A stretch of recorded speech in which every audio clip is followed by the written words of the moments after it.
Welcome to this brief patch discussion where we're going to talk about patch 729b, which just came out, and in particular we're going to talk about how this patch affects our zoo heroes, and in particular we're going to talk about Lycan, who of course in 729 got completely destroyed by the removal of Necrobook, and now in this patch is going to get a whole bunch of buffs. Problem is just, is it going to be enough? So let's get into it. I'm not really going to talk about these very minor buffs. Like obviously +1 armor, that's a buff, +3 base damage, that's nice for Bat Rider. But let's talk about the first member of our menagerie, Beastmaster. Beastmaster of course got hit pretty hard by the removal of Necrobooks, but on the other hand, his axes got a lot stronger in 729 with the reduction in mana cost, and the scepter was buffed in a major way with +40 damage per axe. So now this is reduced to +30, but I think it's still very strong. I think Beastmaster is still one of the strongest heroes of the current patch, and it's a bit awkward actually getting to that scepter, but once you are there with the scepter, you just do so much magic damage with this hero. So I think Beastmaster is quite powerful. The Broodmother got a major rework and dropped a little bit in win rate, so now she's getting some buffs, gets 1 extra spider with the ultimate. So that means especially it's important for level 1, because now you're going to have 4 spiders. Like with the old spawn spiderlings at level 4, you will also get 4 spiders. So now you get, as soon as you hit level 6, you have more spiders than you would have in a regular Broodmother game. So that's going to be quite nice. Surprisingly, Dazzle doesn't get his shard changed at all. That really made the hero incredibly powerful. And all he gets is here a very slight nerf on this quite strong talent. After reading the patch notes initially in 729, I actually thought that Doom was going to be very powerful, but it turns out that the removal of the HP regen from Devour really hurts him, so he actually dropped in win rate.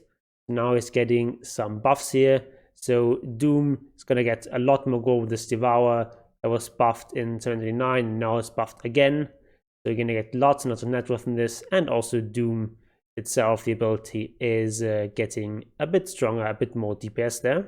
Jar got big indirect buffs from 729 from the removal of the Abyssal Jump and the buffs to Manta Style for ranged heroes, and also the buff to Dragonlance. So Drow, very powerful, gets a slight nerf here. This is probably actually my favorite change of the patch. So Ella Titan Earth Splitter used to be 3.14, so kind of like pi, and now the delay is, instead of 2.8, is 2.7182, which is of course E, or at least approximately E, Euler's number, the base of the natural logarithm. So for all the math nerds out there, this is a nice little change. It's not going to change much in terms of actual gameplay, but I suppose it's actually a slight buff to him. Hoodwink got a lot of nerfs in 729, so he gets a little bit of that back now. I still think she's going to be a bit on the weak side, even with these buffs.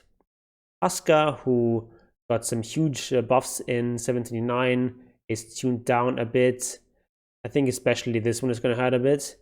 Life Break, the cooldown level 1, you're not really going to cast this off cooldown level 1 usually. It's not too big of a nerf, and then agility reduced, also a fairly minor nerf, so I expect Husker still to be quite strong after these nerfs. Kunka, one of the weaker heroes in the current circuit, so he gets a couple of buffs. Lifestealer gets tuned down a bit. Lina gets some pretty nice buffs. And all these taken together, I think, are going to make the hero quite powerful. But of course, you're not really here to hear me talk about Lina. We're here for the zoo heroes, and so Lone Druid gets some very nice buffs. Each of these buffs individually is rather minor, so 15 HP per level on the Spirit Bear, so that's an extra 150 HP for every 10 levels, so it's not a huge deal, but it's going to help. Savage Roar gets another 0.2 seconds. This, by the way, is going to make the level 15 talent, Savage Roar cooldown talent, even stronger. It's already usually better than the armor talent, and now this is an even bigger indication to take this talent and also to get the shard, which is just very powerful on Lone Druid right now. And speaking of talent, level 20, you get the lesser pick talent, the True Form cooldown gets a bit stronger. So now with that talent, you only have 10 seconds of downtime between True Forms. So you're going to be really hard to kill. And those three things taken together, I think, are going to make Lone Druid quite powerful.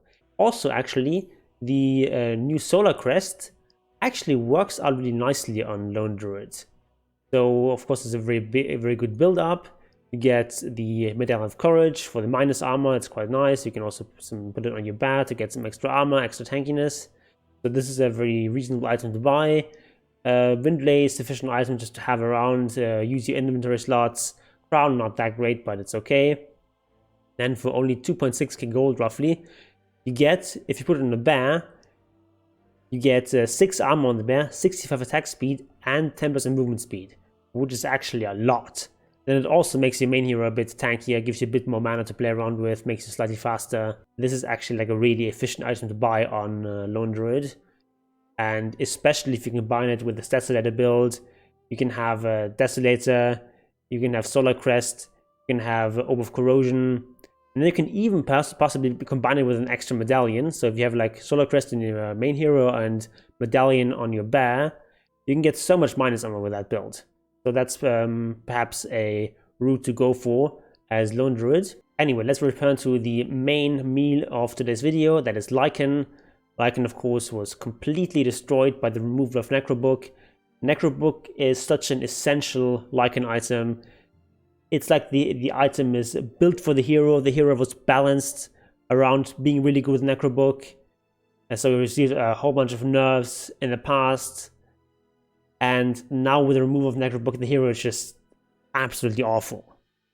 So in this patch, it gets a whole bunch of buffs, some armor, some extra agility, some extra int. All these are not really going to change all that much. Like stat gain on Lycan is just not that important. Wolves get a bit stronger. This is actually, I think, the biggest buff here. Cripple now also slows movement speed by 15% and also extra health for our Wolfies. 25 at all levels. Shapeshift gets a little bit of extra bonus HP. It's not a big deal. And then the talents are going to be a bit stronger, some of the talents. So on the whole, it's going to make Lycan a lot better, but I feel like it's still not going to be quite enough. The problem with Lycan is like, what items do you actually go for? Sure, you can go for Helm of Dominator, but that item was actually nerfed. Like Helm of Dominator, the movement speed was for the creeps was nerfed from 425 to 380. That is such a huge nerf on that item. And yes, the bounty was also reduced, that's a buff, but on the whole, the item is actually even worse than it was in the previous patch. And before 729, it was already like one of the worst items in the game. So this item is just awful, and even on a hero that has fairly high synergy with it, like Lycan, it's still kind of underwhelming. The problem is that dominant creatures don't add all that much DPS. So Necro units have a lot of just raw physical damage, and for Lycan that's so powerful because you can amplify it with your aura that gives a percentage-based bonus damage and the crit you get from the ultimate. So all that makes these Necro units incredibly powerful, and the neutral units just don't have as much damage to work with. So since it no longer has an aura, Helm of Dominator, it's just decent. Maybe you go for it still, but it's just not nearly as strong as Necro used to be. Also doesn't give you any mana regen, gives you HP regen, which you don't really need as Lycan, so it's just kind of weak. So maybe the build with Lycan now is to go for some sort of more physical right-click damage build with Lycan himself. So you can get like an armlet, you can get Mask of Madness, these kind of items. Combined might give you a good early mid-game DPS, but it's just not going to be as strong as the old Necro build. Necro just provided so many ancillary benefits in addition to all the physical damage you get. You get that detection, which is really nice to have, really helps you control the map. You get that purge that slows people down and also removes debuffs, so it gives you an opportunity to actually deal with Ghost Scepter. What is Lycan these days supposed to do against a Ghost Scepter? Like, I suppose you can get a Nullifier, but that is actually like a really expensive item, like it's 4.7k gold. And for a similar amount of gold, you just got Necrobook, which deals with Ghost Scepter and also gives you a ton of damage, ton of utility, ton of farming speed. Nullifier is just kind of a main item on Lycan. So Lycan, I think, is going to need some more buffs before he's returned to his old form, but at least this is a start. Nature's Prophet gets extra 5 movement speed, which is always nice, and then Treants were nerfed in 729, especially the level 1 Treants were just destroyed. It's only 18 damage now. It's going to stay the same, so these Treants now are mostly like last hitting aids, and against range heroes, I suppose they still do some damage, but not a huge lot. But now the level 4 Treants is actually really nice. 42 damage is actually a pretty big buff. Now with these changes, there's no question at all in terms of skill build. You always want to max out Nature's Call ASAP, because this is just such a big difference in damage. So Nature's Prophet is going to be much weaker in the early laning stage compared to 728, but at sort of the tail end of the laning stage, he's going to be stronger here. 42 damage is quite a bit, but of course at this stage of the game, already all these AoE spells available that make the Treants a lot weaker. But this is going to be great for pushing, for farming, for split pushing. So this is a nice buff to NP. And not really a Sue hero, but kind of a micro hero to some extent. Phantom Lancer was incredibly powerful in 729, and now he gets some nerfs, but I feel like he's still going to be quite good. Like, these are not insignificant nerfs, especially the shards is nerfed a lot, but I think Phantom Lancer is going to be fine. Bunch of mana changes here, some extra stun duration here on telekinesis, but it's very minor. The demon gets some buffs, kind of a hero that you might be forgiven for forgetting that he's even in Dota. So it's nice to see some buffs on him. Sniper gets a little bit of a buff. I think Sniper is still not very good, so I don't think it's going to change much. Sven gets some further buffs, fair enough. Techies got huge buffs in 729, so now it's being tuned down a bit.